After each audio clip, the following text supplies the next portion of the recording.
Hello students, Rajiv Gurukul में आप लोग का स्वागत है। स्टूडेंट्स, आज आपको बताएंगे क्लास 12 जो आपका एग्ज़ाम होने वाला है स्टूडेंट मेन एग्ज़ाम, उसका हम लोग फिजिक्स का ऑब्जेक्टिव सेट 1 लेके आए हैं। इस सेट से आपको प्रॉब्लम देखने को मिलेगा स्टूडेंट। इस तरह करके हम लोग क्या करेंगे, कंटिन्यू एक एक सेट में 10 गो 12 गो प्रॉब्लम क्या करेंगे, सॉल्व करेंगे।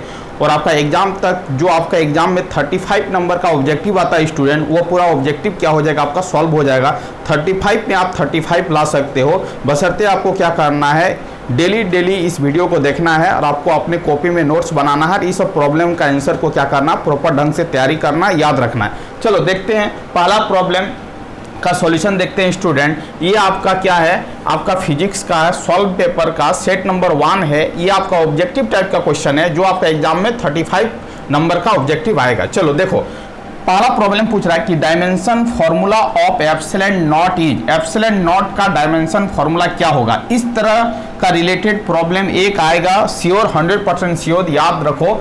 तो आप एप्सिलॉन नॉट का डायमेंशन कैसे निकालोगे, तो चलो स्टूडेंट देखते हैं आपको एप्सिलॉन नॉट का डायमेंशन हम कैसे निकालते हैं। आपको क्या करना, प्रॉपर ढंग से क्या करना है, नोट्स बनाना है, ठीक है। आपसे यदि एग्जाम में पूछे कि what is the dimension of epsilon not, तो चलो आपको एक फॉर्मूला बताए थे फोर्स का। तो फोर्स का फॉर्मूला क्या होता है, फोर्स इज इक्वल टू होता है student 1/4 epsilon not Q1 Q2 by क्या होता है, आर स्क्वायर होता है। इसी को क्या बोलते हैं, Coulomb's law of electrostat, Coulomb's law of electrostat, ठीक है। अब देखो यहाँ पर आपको क्या करना है, एप्सिलॉन नॉट का डायमेंशन निकालना। तो एप्सिलॉन नॉट को इधर करेंगे, ये हो जाएगा 1/4 Q1 Q2 बटा F बाई क्या होगा, आर स्क्वायर होगा, ठीक है।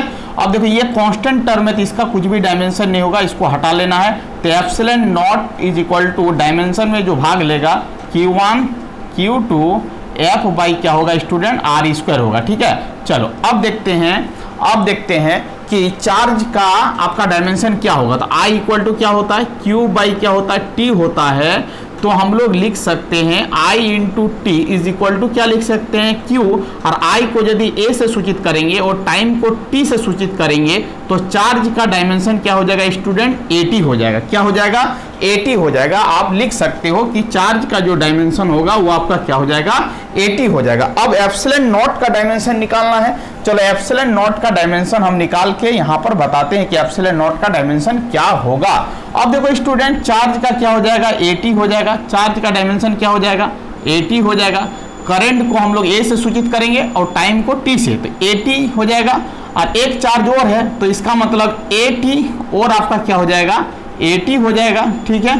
अब देखो फोर्स का डायमेंशन आपको याद रखना होगा, बता चुके हैं, ml T के पावर क्या होता है, -2 होता है। और ये आपका डिस्टेंस का स्क्वायर है, तो डिस्टेंस का स्क्वायर मतलब क्या होगा, L स्क्वायर होगा। अब इसको सॉल्व करेंगे तो A 2 टाइम से तो A स्क्वायर हो जाएगा, T 2 टाइम से तो T स्क्वायर हो जाएगा। यहाँ पर आपका क्या हो जाएगा, m L के पावर 3 और T के पावर क्या हो जाएगा, -2 हो जाएगा, ठीक है। अब देखो इसको सॉल्व करेंगे स्टूडेंट, तो m के पावर क्या हो जाएगा, -1 हो जाएगा, L के पावर क्या हो जाएगा, -3 हो जाएगा, A के पावर क्या हो जाएगा, T हो जाएगा, A के पावर 2 हो जाएगा, T के पावर क्या हो जाएगा, 4 हो जाएगा। तो अब देखो कौन सा ऑप्शन आपका मैचिंग कर रहा है, m के पावर -1, m के पावर -1 कहाँ पर है, यहाँ पर नहीं, तो ये नहीं होगा, ये नहीं होगा, ये दोनों में से होगा। m के पावर -1 L के पावर -3, m के पावर -1 L के पावर -3, मतलब ये वाला ऑप्शन क्या करा, मैच करा। T के पावर 4, A के पावर क्या होगा, 2 होगा। इसका मतलब है एप्सिलॉन नॉट का जो डायमेंशन होगा वो होगा आपका m के पावर -1 L के पावर -3, T के पावर 4, A के पावर क्या होगा, 2 होगा। इसका मतलब पहला नंबर प्रॉब्लम का जो सॉल्यूशन होगा वो आपका क्या होगा, B होगा।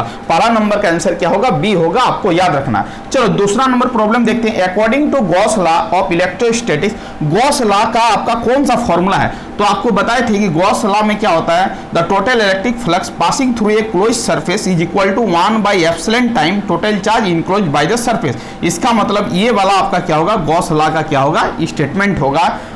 Phi E is equal to Q by क्या होगा, एप्सिलॉन होगा। आपको याद रखना है, ये आपका बेहद इंपॉर्टेंट पॉइंट है। इसका मतलब दूसरा का भी आंसर क्या होगा, बी होगा। आपको गॉस लॉ पूछा गया है कि गॉस लॉ का स्टेटमेंट क्या होगा, तो phi is equal to Q by क्या होगा, एप्सिलॉन नॉट होगा। दोनों प्रॉब्लम को आपको नोट करके याद रखना है, एग्जाम पॉइंट ऑफ व्यू से क्या है, बहुत इंपॉर्टेंट है। चलो आगे का प्रॉब्लम देखते हैं, प्रॉब्लम नंबर 3। 3 का सॉल्यूशन क्या होगा उसको देखते हैं। इस तरह करके हम लोग क्या करेंगे, 10 प्रॉब्लम का सॉल्यूशन करेंगे और 10 प्रॉब्लम का कॉन्सेप्ट को सीखेंगे आज। चलो अब देखो, the number of electron for 2 column of charge is, number of electron निकालने के लिए बोल रहा है। चलो Q इक्वल टू क्या होता है स्टूडेंट, Q इक्वल टू क्या होता है, NE होता है, ठीक है। Q का मतलब होता है चार्ज, कितना चार्ज है, कितना चार्ज है, 2 कूलम का चार्ज है। और E होता है charge of electron, charge of electron क्या होता है 1.6 गुना 10⁻⁻19 कूलम होता है, याद रखिएगा, ठीक है। यहाँ पर हम लोग मैग्नीट्यूड वैल्यू के लेंगे, तो Q इज इक्वल टू क्या हो जाएगा, Q इक्वल टू क्या हो जाएगा, Q इज इक्वल टू क्या हो जाएगा NE। और यहाँ पर क्या बोल रहा है कि नंबर ऑफ इलेक्ट्रॉन को फाइंड आउट करने के लिए बोल रहा है, तो Q by E is equal to क्या हो जाएगा N, और N होगा नंबर ऑफ इलेक्ट्रॉन। तो number of electron is equal to क्या हो जाएगा, Q बटा क्या हो जाएगा E। अब चार्ज कितना वैल्यू दिया गया, 2 कूलम है तो 2 ऊपर लिखेंगे, और चार्ज ऑफ इलेक्ट्रॉन क्या हो जाएगा 1.6 गुना क्या हो जाएगा 10⁻⁻19 कूलम। ये पॉइंट हटाएंगे 20 होगा, तो 20 बाई क्या हो जाएगा 16, ये ऊपर जाएगा तो 10 के पावर क्या हो जाएगा 19 हो जाएगा। यस या नो, यदि आपको करना है तो यहाँ पर 20 कर लो, 1 0 यहाँ से लो तो यहाँ पर 200 हो जाएगा बटा 16 हो जाएगा, यहाँ पर क्या हो जाएगा 10 के पावर क्या हो जाएगा 18 हो जाएगा, 1 0 यहाँ पर दे दिया, ठीक है। अब देखो स्टूडेंट, इसको यदि कैंसिल करेंगे तो क्या हो जाएगा 8 हो जाएगा, ये बचेगा 100 बटा क्या हो जाएगा 8, और गुना क्या हो जाएगा 10 के पावर 18।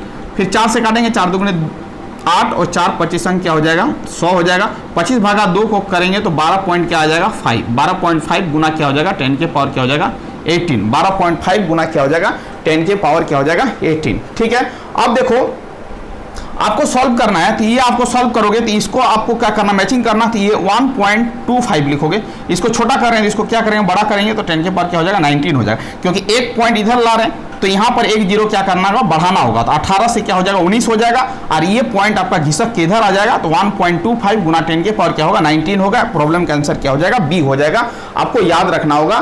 तो बशर्ते प्रॉब्लम में कौन सा फॉर्मूला यूज हो रहा है, Q equal to NE, N equal to Q by E।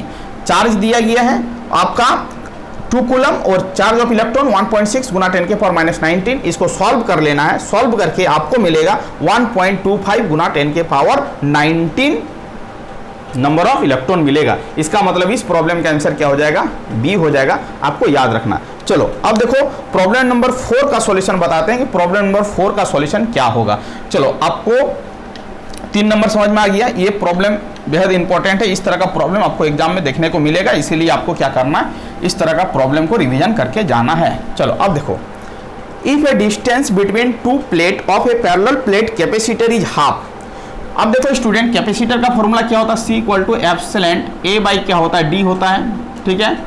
ये आपका D जो है डिस्टेंस बिटवीन द प्लेट है और A क्या है एरिया ऑफ द प्लेट है, ठीक है। अब देखो कैपेसिटर और डिस्टेंस में कैसा रिलेशन है, इन्वर्सली रिलेशन है, ठीक है।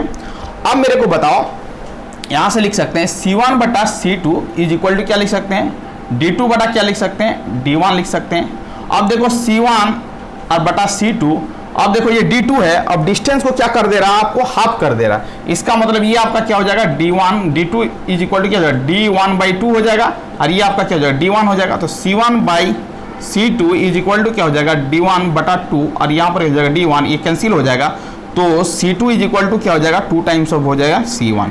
इसका मतलब स्टूडेंट आप बताओ क्या होगा, if the distance between the 2 plate of A parallel plate capacitor is half, यदि डिस्टेंस को हाफ करेंगे तो उस कैपेसिटर का कैपेसिटर वैल्यू क्या हो जाएगा दोगुना हो जाएगा। ये आपका रिलेशन हो गया C1/C2 is equal to D2/D1। इसका मतलब C1 बटा C2 इज इक्वल टू, अब D2 को क्या कर रहे हैं हाफ कर रहे हैं, तो D1/2 हो जाएगा, ये D1 रहेगा, D1 कट गया, तो आपको क्रॉस मल्टीप्लिकेशन करके आपको मिलेगा C2 is equal to 2 times of C1। इसका मतलब जो न्यू कैपेसिटर होगा वो ओल्ड कैपेसिटर का कितना गुना होगा 2 गुना होगा। इसका मतलब है कैपेसिटर कितना गुना बढ़ जाएगा 2 गुना बढ़ जाएगा यदि डिस्टेंस को क्या करेंगे हाफ करेंगे। तो ये फॉर्मूला आपको याद रखना बेहद इंपॉर्टेंट है, ये रिलेशन याद रखना है, इस तरह करके ये प्रॉब्लम का सॉल्यूशन करेंगे तो 4 का आंसर क्या हो जाएगा ए हो जाएगा, आपको याद रखना होगा। चलो 4 के बाद आप 5 नंबर प्रॉब्लम को देखते हैं, 5 नंबर प्रॉब्लम का सॉल्यूशन क्या होगा।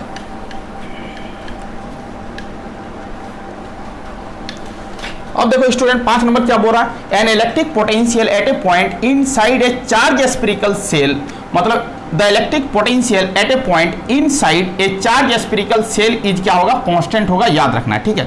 अब देखो the electric field and the potential of an electric dipole varying with distance r is, मतलब इलेक्ट्रिक फील्ड और डिस्टेंस में क्या रिलेशन होगा, और इलेक्ट्रिक फील्ड और डिस्टेंस में क्या रिलेशन होगा, और आपका पोटेंशियल और आपका डिस्टेंस में क्या रिलेशन होगा। याद रखिएगा, इलेक्ट्रिक फील्ड में आपका डिस्टेंस के साथ 1/r³ का रिलेशन होगा और पोटेंशियल के साथ 1/r² का रिलेशन होगा। ये आपका क्या है, डाइपोल में हम लोग पढ़ा चुके हैं। इसका मतलब 6 का आंसर क्या हो जाएगा, डी हो जाएगा। आपको याद रखना, ये भी प्रॉब्लम इंपॉर्टेंट है, ये दोनों प्रॉब्लम इंपॉर्टेंट है। चलो 7 नंबर देखते हैं। Kirchhoff's loop rule is direct consequence of law of conservation. Kirchhoff's loop rule किसको बोलते हैं स्टूडेंट? किरचॉफ्स लूप रूल किसको बोलते हैं? केवीएल को बोलते हैं। लूप रूल किसको बोलते हैं? केवीएल को बोलते हैं। ठीक है, याद रखिएगा। तो किरचॉफ्स वोल्टेज लॉ किस पर निर्भर करता है, आपको बार बार बताए हैं। किरचॉफ्स वोल्टेज लॉ जो निर्भर करता है वो चार्ज पर निर्भर नहीं करता है, मोमेंटम पे भी निर्भर नहीं करता, एंगुलर मोमेंटम पे भी निर्भर करेगा। वो किस पर निर्भर करेगा? एनर्जी पर निर्भर करेगा। तो केवीएल किस पर निर्भर करेगा? लॉ ऑफ कंजर्वेशन ऑफ किस पर? एनर्जी पर। Law of conservation of energy पर। और यदि आपसे पूछता केसीएल, तो ये आपका क्या होता है? लॉ ऑफ कंजर्वेशन ऑफ क्या होता है? चार्ज होता है। याद रखिएगा, केसीएल पूछता तो law of conservation of charge होता, तब आंसर क्या हो जाता? आपका ए हो जाता। बट आपका केसीएल ने पूछा है किरचॉफ्स लूप रूल का ही मतलब होता है आपका केवीएल, और जंक्शन का मतलब क्या होता है? केसीएल। तो आपका केसीएल आपका law of conservation of charge पर निर्भर करता है और केवीएल आपका law of conservation of energy पर निर्भर करता है। लूप रूल का मतलब होता है आपका केवीएल। याद रखिए, लूप रूल का मतलब क्या होता है? केवीएल। और केवीएल आपका किस पर निर्भर करेगा? Law of conservation of energy पर निर्भर करेगा। इसका मतलब 7 का आंसर क्या हो जाएगा? डी हो जाएगा। आपको याद रखना होगा। चलो 7 के बाद आपको 8 नंबर प्रॉब्लम का सॉल्यूशन बताते हैं। 8 नंबर प्रॉब्लम का सॉल्यूशन बताते क्या बोल रहा, देखो। ए charge particle has drift velocity. Drift velocity कितना है स्टूडेंट? ड्रिफ्ट वेलोसिटी आपका दिया गया है, ड्रिफ्ट वेलोसिटी दिया गया आपका 4.2 गुना 10 के पावर -4 मीटर पर सेकेंड। ठीक है, और आपसे पूछ रहा है इलेक्ट्रिक फील्ड भी दिया गया। इलेक्ट्रिक फील्ड को ई से सूचित करते हैं, उसका वैल्यू दिया गया 2.1 गुना 10 के पावर -10 वोल्ट पर मीटर दिया गया है इलेक्ट्रिक फील्ड। आपसे पूछ रहा है कि मोबाइलिटी फाइंड आउट करना है, तो आपको याद रखना होगा, ये फॉर्मूला बेहद इंपॉर्टेंट है आपका एग्जाम पॉइंट ऑफ व्यू से। मोबाइलिटी को म्यू से सूचित करते हैं, इसका फॉर्मूला होता है ड्रिफ्ट वेलोसिटी को वीडी से सूचित करते हैं, dividing by the electric field. Drift velocity dividing by the electric field. Drift velocity कितना है? 4.2 गुना क्या है? 10 के पावर -4 मीटर पर सेकेंड है। और इलेक्ट्रिक फील्ड 2.1 गुना 10 के पावर क्या है? -10 वोल्ट पर क्या है? मीटर है। ठीक है, इसको कैंसिल करेंगे तो ये 2 हो जाएगा, और इसको सॉल्व करेंगे तो 10 के पावर क्या हो जाएगा? 6 हो जाएगा। और इसका यूनिट जो होगा आपका स्टूडेंट मीटर स्क्वायर, आपका मीटर स्क्वायर वोल्ट इनवर्स और सेकंड इनवर्स होगा। यही आपका क्या होगा? यूनिट होगा। इसका मतलब 2 गुना 10 के power 6 metre square volt inverse second inverse आपका क्या हो जाएगा? इस प्रॉब्लम का सॉल्यूशन हो जाएगा। आंसर हो जाएगा 8 का क्या हो जाएगा? बी हो जाएगा। तो आपसे पूछा जा सकता है कि मोबाइलिटी का यूनिट क्या होता है, ये पूछा गया है एग्जाम में। मोबाइलिटी का जो यूनिट होता है वो आपका मीटर स्क्वायर वोल्ट इनवर्स और क्या होता है? सेकंड इनवर्स होता है। ये आपका क्या होता है? मोबाइलिटी का यूनिट होता है। आपको क्या करना, याद रखना। चलो अब देखो 9 नंबर प्रॉब्लम का सॉल्यूशन बताएंगे। 9 नंबर क्या बोल रहा है? The magnetic force F on a current carrying conductor of length L in an external magnetic field B is given by। क्या बोल रहा है? करंट पास कर रहा है। अब देखो the magnetic force F on a current आपका क्या है? I है, carrying conductor of length L in an external magnetic field B is given by। तो आपको फोर्स निकालना है। ठीक है, तो फोर्स इक्वल टू क्या होगा स्टूडेंट? तो आपको याद रखना होगा F इज इक्वल टू क्या होगा? I L क्रॉस क्या होगा? B होगा। ये आपको याद रखना है। ये आपको क्या करना है? याद रखना। फोर्स इज इक्वल टू क्या होगा? I ब्रैकेट L क्रॉस क्या होगा? B होगा। L जो होगा लेंथ ऑफ द कंडक्टर होगा और B आपका क्या होगा? मैग्नेटिक फील्ड होगा।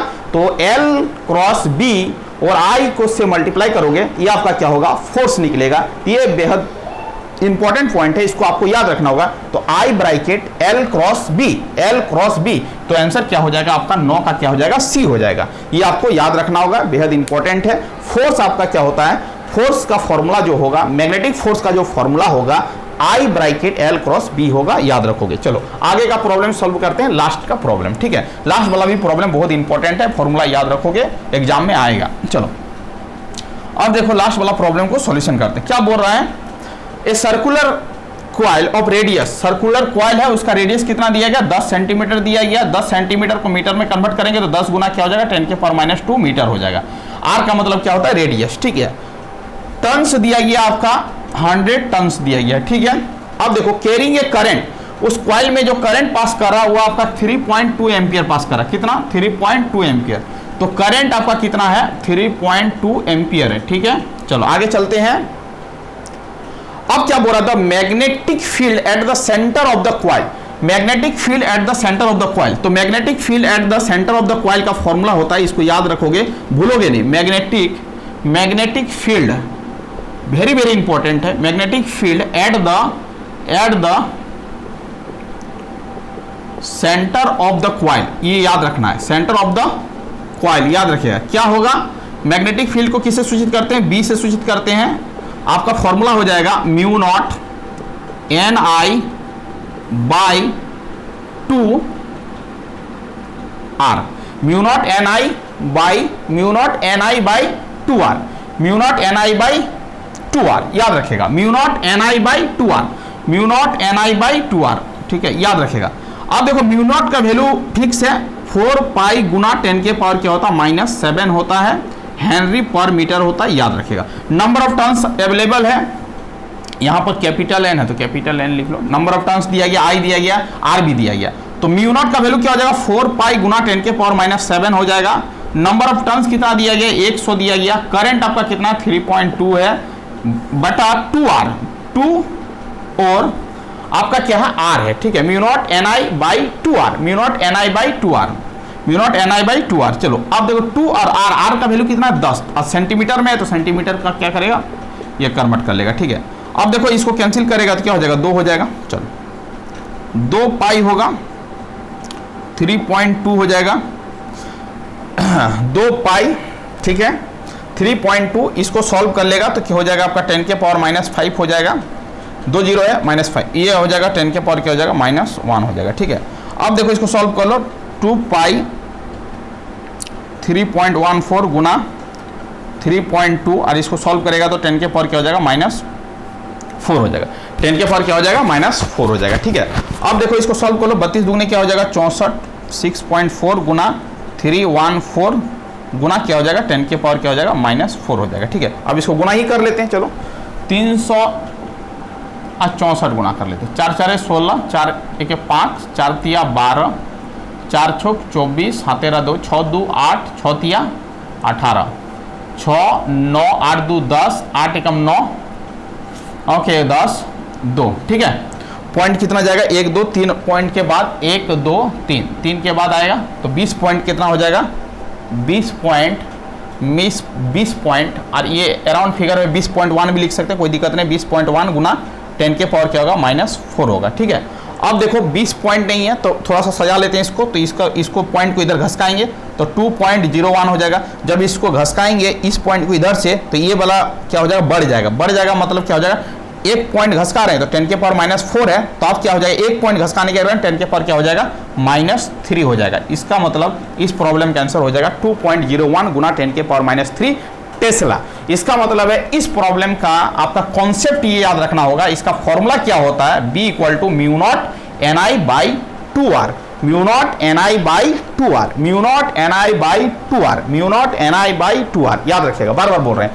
तो ये फॉर्मूला यदि पता रहेगा तो प्रॉब्लम को इजीली तरीके से सॉल्व कर सकते हैं। 10 का प्रॉब्लम का आंसर क्या हो जाएगा, ए हो जाए।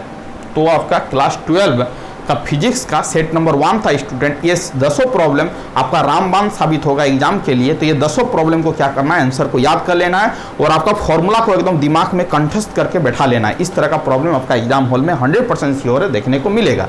इसका मतलब पूरे सॉल्यूशन को क्या करना, बढ़िया ढंग से क्या करना है, अपने नोट कॉपी में बनाना है और बार बार रिवीजन करना है और इसका आंसर को क्या करना है, याद रखना है, भूलना नहीं है। Thank you student. वीडियो को एंड करते हैं। यदि आप चैनल में नए आए तो चैनल को क्या कर लीजिएगा स्टूडेंट, सब्सक्राइब कर लीजिएगा, जिसके कारण आपको सेट नंबर 2 आराम से मिल सके।